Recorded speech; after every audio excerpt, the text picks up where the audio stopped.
Hi, good morning and welcome to my channel. So I'm Dr. Carmen McGinnis, and on this channel we discuss topics that pertain to relationships of all sorts, including what I call the primary relationship, the relationship that we have with ourselves, which of course governs all other relationships.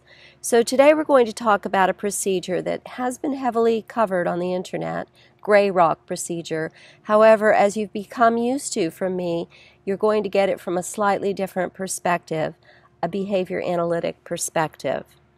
So, gray rock, in order to really understand the gray rock procedure, you need to first understand the principles of behavior, at least a little bit about them. And they're actually quite simple, elegantly simple, in fact, as simple as ABC. So, under behavioral principles, the A in the ABC is for the antecedent, and that's what happens before the behavior. The B is for the behavior itself. That's that thing that the narcissist does that is so annoying, or the other toxic person. And C for the consequence of the behavior. C represents the consequence of the behavior, and that's what happens after the behavior happens. So we have the antecedent before the behavior itself, and the consequence, ABC. In other words, something happens, that's your A. That thing causes us to do something. Let's say that we're victims of this toxic personality, so we're us. We'll use us for this video. And then C is the consequence that we give them, okay? So that's your ABC in a nutshell. So in toxic relationship terms, the narcissist or other toxic personality feels lonely, unloved, sad, whatever it is that motivates your particular narcissist. And that's the A. So he squeezes you in some way. He does that thing that he does that triggers you. That's the B. And, of course, you squeak. That's the C. So, of course, he will squeeze you again and again and again whenever he wants you to squeak. And that's as simple as it really is. That's as simple as ABC principle. But seriously now, he feels small. Let's say that's your A. Let's say that he's having a rough day and he's feeling small. So he whines. That's the B. That's the behavior. And you tell him he's amazing. That's the C. That's the consequence. So of course he's going to whine again and again. Because who wouldn't whine if they were told they were amazing every time they whine? Hopefully you're starting to get my point. So fast forward a few weeks, months, or years, decades maybe, depending on the trajectory of this relationship. A, he feels small. B, he tells you you aren't worthy of him, either with words or actions. And C, you cry. And he has proved his point. You're weak and worthless. Otherwise you wouldn't be crying. Ugh, right? I could go on with this, but you get my point, hopefully. There is an antecedent, which may be a thought or a feeling he has. Basically, he's broken. It's his broken teacupness that gets him going. He strikes, you react. He feels better. So here's the deal. The chain is only broken when you stop reacting. Stop giving him the reinforcement that he gets every time you give him that C, that consequent. So before, where you were reinforcing with praise or tears or a long, stern talk maybe, or whatever it was, now you're starving him. Now you're extinguishing the behavior. You're no longer giving him what it is that he needs. By definition, extinction is no longer reinforcing a behavior that was previously reinforced. And what is no longer doing something? What does that actually mean? Well, it's doing nothing actually. It's a non-response. It's not rolling your eyes. It's not wagging your finger. It's not providing a quick off-the-cuff threat or trying any other different words or or actions that you haven't already tried. It's nothing that you do. It's doing nothing.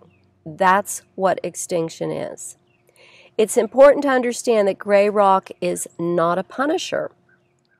In contrast, that would be something that also reduces the behavior, but rather than via extinction, it would reduce it via pain or the loss of some reinforcer for a period of time, like slapping him or her. I'm kidding here. We don't really slap people. But you get my point. Or taking away something from them. Seriously now, if you were his mommy, it might be taking away his iPad for the day or giving him a timeout. But this isn't a child we're talking about, is it? Or we wouldn't be here having this conversation. And the problem is he's so starved for attention that any attention is good attention. So even he might really like that stern talking to that you two have every now and then he behaves himself for a while. Which of course means that it's a reinforcer for him and not a punisher. Consequences that are reinforcers increase behavior. So if whatever you do after the behavior increases the frequency, even if you think it's really awful and mean, increases the frequency or intensity of that behavior, that problem behavior, then guess what? It's a reinforcer, whether you thought it was or not. Consequences that are punishers decrease behavior. So if whatever you do after the behavior decreases the frequency or intensity of it, it's a punisher, whether you thought it was or not. So why not just slap him then, right? Again, I'm kidding. We don't use violence. Well, as I said, he might like it if you slap him. It might actually increase the problem behavior. Plus, it's just not a good idea to be violent. And there are other problems with punishers as well. They must be quite intense to actually work. If they're not, they kind of act like basic training in how to be really mean to me and get away with it. For instance, if you can be punishing for an hour and then you crack and his behavior starts to get to you and you cry or squeak or tell him he's amazing or whatever it is that he's trying to get out of you, you have now taught him to endure your punishment for 1 hour.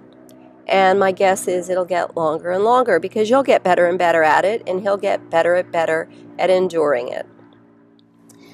So that's why punishers don't work. It's also why we don't advise them when we're disciplining children, because you have to be really ugly to make a punisher work, and nobody likes really ugly. So another distinction between a punisher and extinction is that punishing someone requires that you actually do something, whereas extinction requires that you do nothing.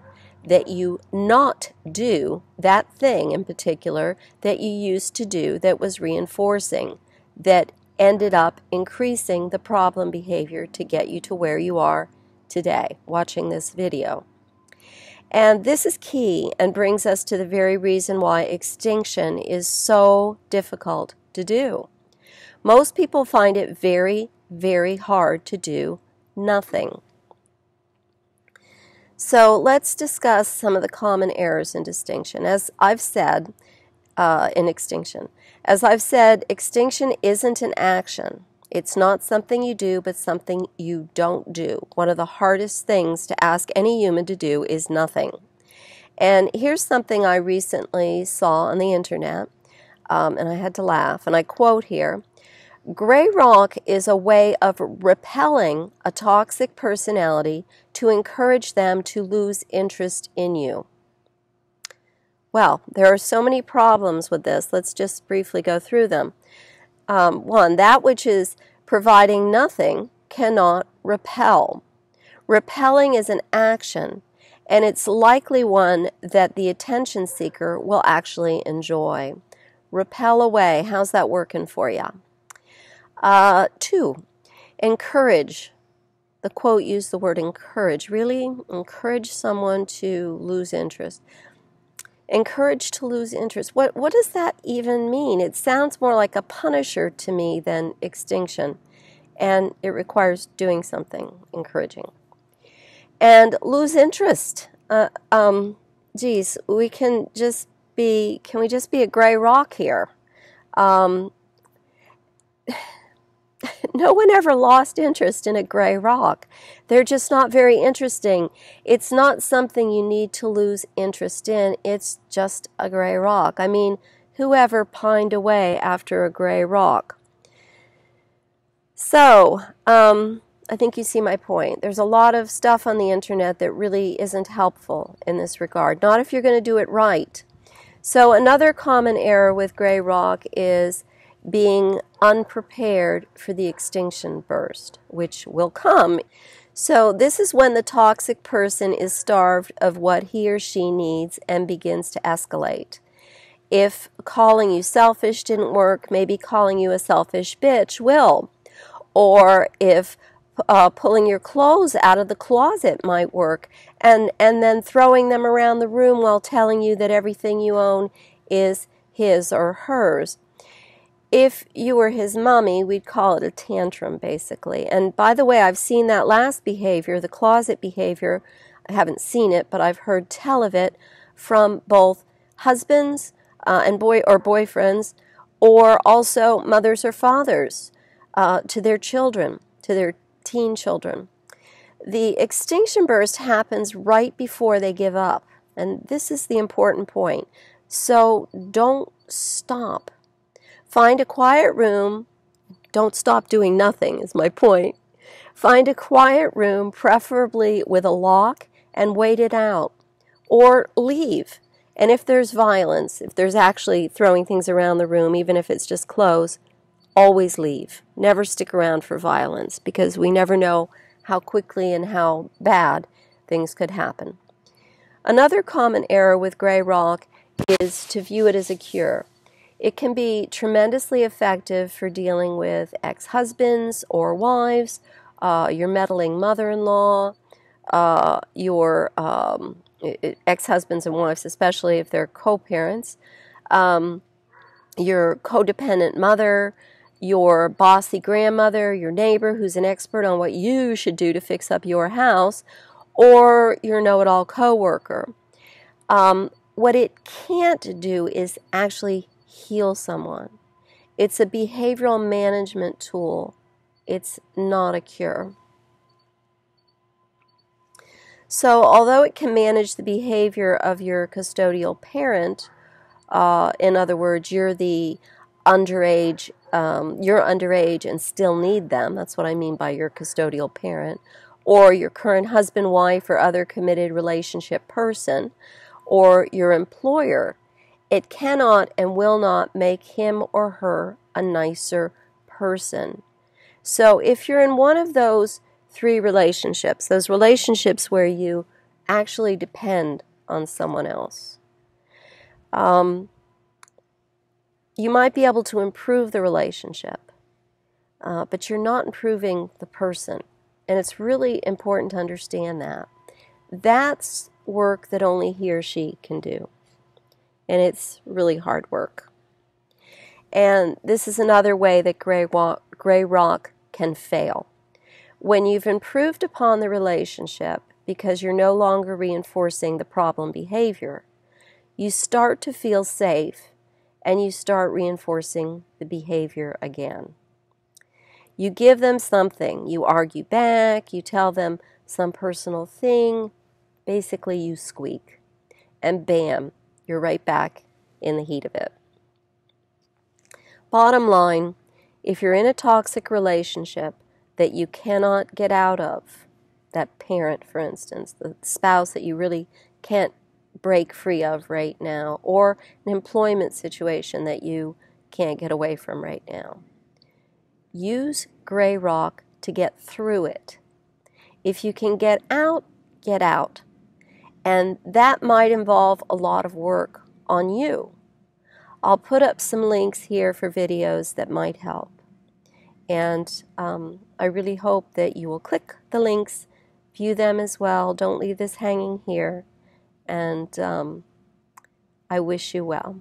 I hope you have a blessed and beautiful rest of your day and week, and a very happy holiday if you're seeing this shortly after it's produced, which is 2 days before Christmas. See you soon.